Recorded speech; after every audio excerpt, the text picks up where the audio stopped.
नमस्तेस्तु भगवन् विश्वेश्वराय महादेवाय त्र्यम्बकाय त्रिपुरान्तकाय त्रिकाग्निकालाय कालाग्निरुद्राय नीलकण्ठाय मृत्युञ्जयाय सर्वेश्वराय सदाशिवाय श्रीमान् महादेवाय नमः।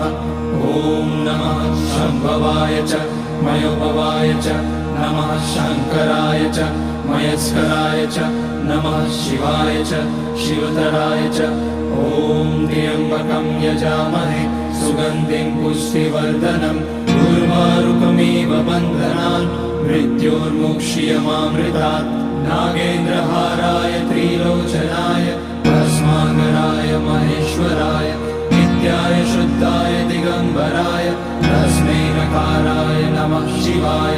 मन्दाकिनी सलिलचन्दन चर्चिताय नन्दीश्वर प्रमथनाथ महेश्वराय